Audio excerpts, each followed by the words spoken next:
Good morning, Les. Well, hi, Bob, but it's the afternoon. It is afternoon. It is. How you been doing? Okay. Well, I know that's a more complicated answer than okay. Well, it is, but I don't want to bore people too much. Basically, for those who know, about 2 years ago, I was diagnosed with an inoperable metastasized carcinoma. Okay. And so it's been 2 years of dealing with cancer. In a nutshell, the metastasis was the result of course, a late-stage primary cancer. And to put it all into perspective, my oncologists still have not been able to find the primary cancer that metastasized to my neck. I've had radiation on that cancer. The surgical scar was not for that. This was inoperable. And so that has been radiated. But we are still looking for the primary cancer to cause it. I go in for tests all the time, blood marker tests, PET scans, all this, and my... So you've found your way to Fresno? Oh, yeah. That's where I received some very good care there. The wildflowers, have you noticed that? No, I haven't. I don't look at anything. I tunnel vision. I'm always just looking at the bumper of the car ahead of me, which is usually about that far away from me. At 90 miles an hour. Oh, yeah, absolutely, yeah. Well, it's difficult driving like that. You have to go fast or you go to sleep. Oh, absolutely, yeah. And the thing is, And it wakes up your passenger, but too. what I have to go by myself. Just because what I love to do is be able to blare music, and so I've always got, hearing Rap? Rap music? Oh, I'd like to wrap my music around your neck. And so but the thing that I've started doing now, and in fact I was just doing it in the car on the way down here, is I've got a lot of wonderful old performances of plays that were done for recording only. And on the way down here I was just listening to Bert Lahr and E.G. Marshall in the original production of Waiting for Godot. And just spectacular. And that finished, and then I popped in Ralph Richardson and Sir John Gielgud doing Sheridan's A School for Scandal. And so, that makes the mileage go very, very quickly. Now, I'm going to... Do you have to? Yes. Oh, good. Well, I have to ask, because, you've told me some stories, and I think it's time to share. Mm-hmm. You used to be involved with the Marx Brothers. Yeah. And, let's see, it wasn't Groucho, Harpo? Well, yeah, I knew Groucho. I was fortunate to know Groucho when he was very elderly. And, of course, Harpo and Chico had died when I was a small child, and had no idea who they were anyway. But so I got involved with Groucho in the mid 70s, and then managed to meet Harpo's widow, Susan Fleming, who had been a big actress, well, a starlet on her own. She had been a Ziegfeld girl, and then was starring as the daughter of W.C. Fields in $1 Million Legs, which were her legs. And starring opposite John Wayne in some early pictures in the early 30s. And then met Harpo, never wanted to be an actress anyway. And so she married Harpo, gave it all up, and that was that. So anyway, I tracked her down in the 70s, and when I was still in college, and I convinced her to allow me to write and star in a one-man show as Harpo. Because what I really wanted to do was not only the character, which, I had that video. Brilliant. It's on YouTube. Oh, me playing... Yeah, well, I've used it. Have you really? Yes. Where's my money? Well, the check is in the mail. Oh, I'm sure it is. Yeah, right. And the pool's in the basement, but yeah. And so the one-man show I did when I was 22, I think, and I did that all over the world, and that was wonderful. That was actually the way a college student then got into the professional world of theater. One day I was at CSU Fresno doing it, and then the very next production was in Las Vegas. The next one was in Edinburgh, Scotland. And but I didn't want to get typecast as doing, this one-man show as Harpo. But then Groucho's son Arthur, who was a very prolific playwright, wrote a show for me in which I would play Harpo and Chico. And part of this was based on the fact that I had been playing the harp, concert grand harp for years, and also the piano since the age of 4. And Chico had his little particular technique of playing the piano, and so I perfected it. Got to know Chico's daughter, who referred to herself as my East Coast Ma. Harpo's widow referred to me as their fifth kid, and Arthur referred to me as a cash box because, the play was very successful, and of course that meant money for Arthur. But that played, again, in New York, all over, and in London. I played that show on West End in London. I was nominated for what is the highest acting honor in the world, the Laurence Olivier Award. Really? Yeah, for that in 1986 or 7.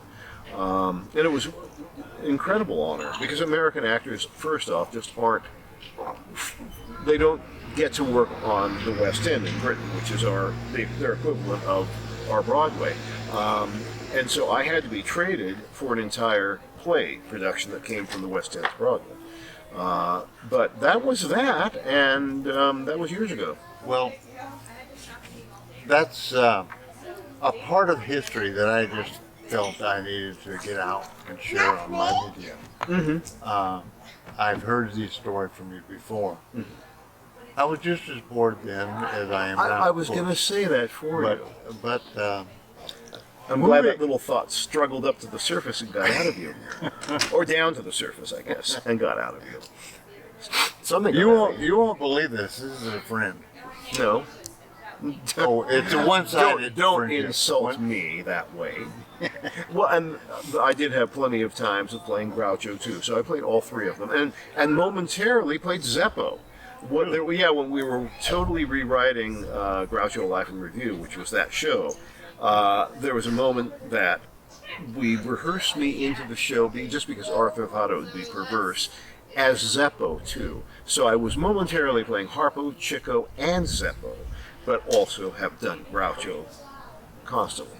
And I'm delighted there's finally a new movie that's been announced based upon the book Raised Eyebrows, which was written by Steve Stoliar. Steve was a teenager who, like me, got to know Groucho, and then Groucho hired him to be his secretary. And Steve wrote a book years ago called Raised Eyebrows about his experiences, and that has just been turned into a potential movie in which Jeffrey Rush has been cast as Groucho, the old Groucho, which So I think who's is playing you. Well, I said, it's either you have to pay me a bundle of money or keep me out of this, and so they opted to keep me out of it. But that is very exciting, and I'm looking forward to that thing getting developed and released eventually. So there's 4 people that I know personally who don't know that you're the founding conductor of Mariposa Symphony Orchestra.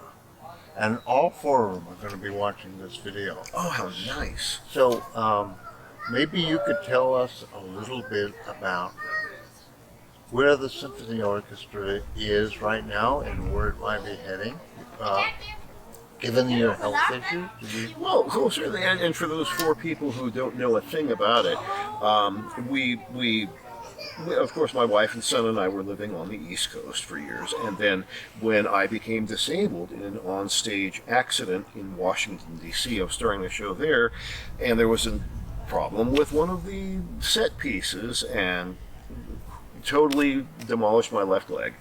And so, this was 1999, and so we thought, well, we don't have to live in Manhattan. We have our country home in the Poconos, and we don't have to be there anymore. So we thought of all the places in the world that it would be nice to be for the rest of our lives. Having grown up in Fresno, I knew Mariposa very, very well. And so I managed to find a lovely home up in Jersey-Dale, and we moved here in 2001. And I was retired at the age of 42. Of course you knew I was here. That was the sole reason for us moving here. I just wanted to be near you, Bob.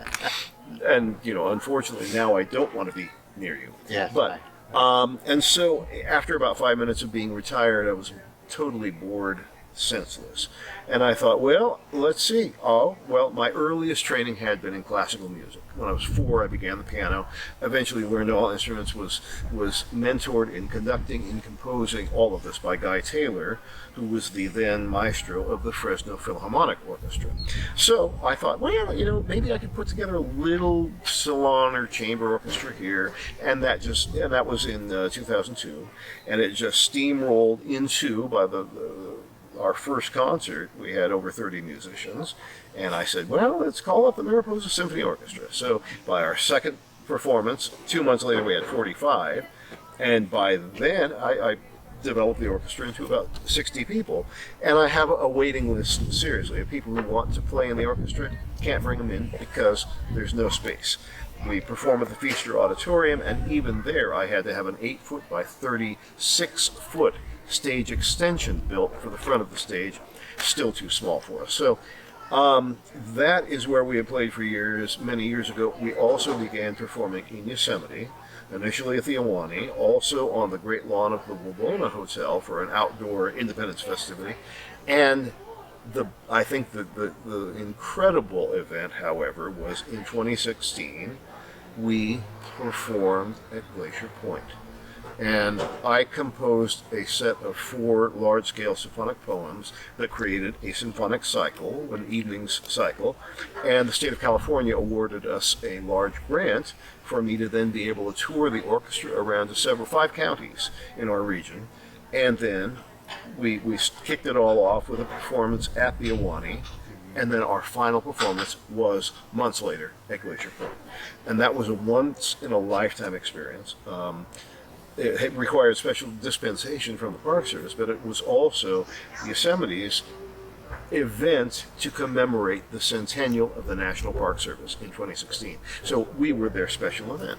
So that's kind of a little history of the orchestra. Well, then we were rehearsing along for our next concert back in March of 2000, and all of a sudden COVID hit. And we had a rehearsal one night, and as a matter of fact, the park had asked me to bring back my cycle, which is called Our Nation's Nature, and we were going to perform that as a commemoration of Earth Day in 2020. And then we were rehearsing it, and I sent the orchestra home on a Monday night from our rehearsal, and during that week, it then developed that the state was shutting down, that everything was coming to a stop, and I had to then place the orchestra on what I thought would just be maybe a few weeks or a month's hold, and we have been on hold ever since. And a lot of that is due to the fact that there really is nowhere of sufficient space for us to be able to safely rehearse, and I'm not going to threaten either the orchestra's health or my own health after all of the events that I've been through. And so the orchestra remains on hiatus, but part of it also is the park. Yosemite is not open for large gatherings, and from May until September there will be a requirement for reservations even to drive through the park. And the park has been a wonderful partner with us. I've been thrilled with them, and I do not want to do anything that would be threatening to our relationship. And so I've been very supportive of the park. They've been extremely supportive of the orchestra too. And that's one of the reasons why I refer to it as the orchestra, the symphony orchestra of the Yosemite region. Well, it's been 2 years. A lot of my musicians have left the area. I have lost a lot of people. And I'm still not quite ready to start up again. And we simply don't have a place to safely start up, to rehearse, to perform. There are still suggestions from the powers that be in symphony orchestras all over the world right now for safe performance practice. We can't do that because we don't have room here. There's no performance space that's large enough for that. So the orchestra remains on hiatus. I will want to resume operations as soon as we can, but that time is not right now. It's not immediately here. Okay. That saddens my heart. Well, mine too. That was Well, and I have to say, in the meanwhile, however, what I've been doing, we have a subscriber list of the MSO. It's called the Friends of the MSO. And we have about 1,000 people on that list, and there are people who want to remain in touch with us. And so what I have been doing once a week is sending out to that list a motorcycle, Well, sending out to that list I will write up one of the pieces that we have done in our history. I cannot believe that now we just hit 100 episodes. There have been over 100 pieces that I've written up that we have done, and there are plenty more. And so I've been writing up these pieces, giving an explanation about the composer, about the work, sound links that you can go to watch a performance of the piece or hear it. And the gratification from the people who have been following it along has just been wonderful for me. It's just been wonderful to know that I've been doing this, and it's not just been going out there and nobody is listening or reading. And so anybody who would like to join that can simply look for the Mariposa Symphony Orchestra and well, direct you. when I put this video together, I will create a link for you, and they can punch the button and link right up. And they can go our website. I appreciate that. Our website is at the Mariposa County Arts Council, and every single one of my past. You have some history with the Arts Council. Oh yeah, I've been on the board since 2001. And you aren't just a musician; you were playing. Well, tons of plays. Yeah, I mean, starting with my one-man show back in. Right, but you did a play here in Mariposa. Well, it was a history play. I was asked to write a history of Mariposa, Mariposa pageant, quote unquote, and it was something that I really did not have time for at the time, but it had a deadline and had to get done. And so I did what I could do, and we had a wonderful cast of actors and wonderful people working with us, including one who's on the other side of the camera right now, and I'm not sure if I can reveal her name because I call her Carol. That's a good thing. Well, then I'll call Fred too, because Fred is a wonderful guy who is a retired theater professional instructor, and Fred, and I'm being careful about his last name too, because you never know, he may not want to be associated with the memory of this project. But Fred is somebody that I have absolute love for, respect for. Fred came in and was. I believe I interviewed him on this. And I could not have done it without him or without Carol. And so that was done at the Mariposa County Amphitheater in Mariposa County Park, and I think we sold out all the performances. But it was basically a history play of Mariposa from the very ancient days, involving the native community, right, all the way up through Fremont. Right. And originally I was thinking maybe it'll be a cycle of plays, but it was just a little too much. We did that, and I had a wonderful cast, as I said, and I was so appreciative of how that was received. But then it was just like, I think that was about the time that some of my health crises began to happen. As a matter of fact, I just realized it was. And so then I began to try to withdraw myself from doing too much. I've been involved with so many organizations in the county and still remain. The Arts Council, the Mariposa County Economic Development Corporation. I was a 6-term board director of Yosemite Gateway Partners, and then I was president for years of that organization. And the bylaws of that organization, you can only serve for 6 years and then you're out. So fortunately, I was able to retire, and then they created a whole new position of board director emeritus. Well, so that's what I am now. You had a more official role. Well, the Planning Commission. Yeah, I was going to mention. Yeah, well, that's near and dear to your heart if you have one. I was a very long time planning commissioner, and then I was also the very long time chair of the Mariposa County Planning Commission, and I love that very much because it was something that was of great importance for the residents of this county. You're much more than a rock star. Yeah.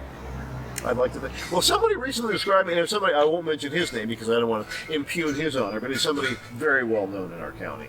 And he recently, just a couple of days ago, referred to me as an international superstar and man of mystery.